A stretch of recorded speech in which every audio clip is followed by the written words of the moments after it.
Jadwal P3K tahap 3 akan segera diumumkan oleh pemerintah dan tentunya ini kabar gembira bagi para calon guru P3K yang belum lolos pada tahap 1 dan 2. Sebelumnya, pemerintah melalui Kemendikbudristek yang bekerja sama dengan Kemenpan RB membuka pengangkatan pegawai pemerintah dengan perjanjian kerja atau P3K bagi 1 juta guru.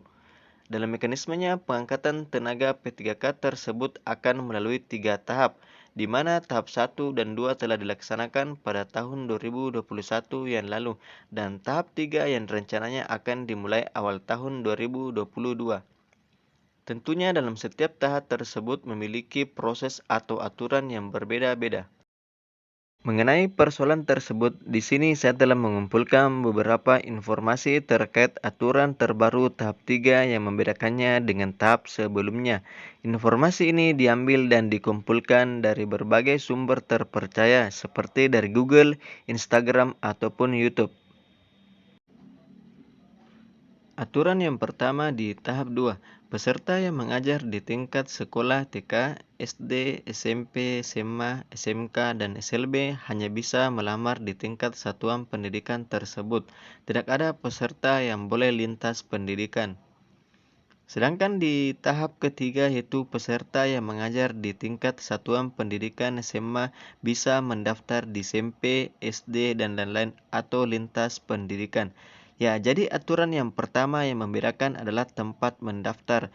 Di tahap 2 hanya boleh mendaftar di satuan pendidikan tempat mengajar, sedangkan di tahap 3 boleh memilih satuan pendidikan yang lain. Misalnya guru olahraga bisa memilih tingkat satuan pendidikan di SD atau SMP.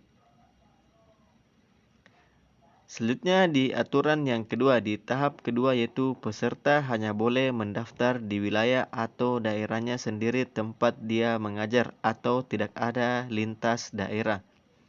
Sedangkan di aturan di tahap ketiga itu peserta boleh memilih dan mendaftar di sekolah seluruh wilayah Indonesia selama daerah atau sekolah tersebut masih memiliki formasi yang kosong. Ya, selanjutnya untuk aturan yang kedua ini yang membedakan adalah lokasi formasi. Di tahap 2 hanya peserta tidak boleh keluar daerah, sedangkan di tahap ketiga peserta boleh mendaftar di mana saja selama daerah tersebut masih membutuhkan tenaga P3K. Ya, selanjutnya yang terakhir yaitu tidak ada opsi optimalisasi formasi yang kosong di tahap kedua. Nah, sedangkan di tahap ketiga ada opsi optimalisasi formasi yang kosong atau alternatif bagi yang passing grade namun tidak lulus. Ya, untuk aturan yang terakhir ini yang membedakan itu masalah optimalisasi formasi yang kosong. Di tahap 2 apabila peserta melewati passing grade dan formasi sudah penuh maka peserta tersebut tidak lulus. Berbeda dengan tahap ketiga apabila ada peserta yang melewati passing grade namun tidak lulus karena kebutuhan formasi di tempat tersebut sudah terpenuhi, maka akan dicarikan sekolah yang masih kosong pendaftarnya atau belum ada yang lolos.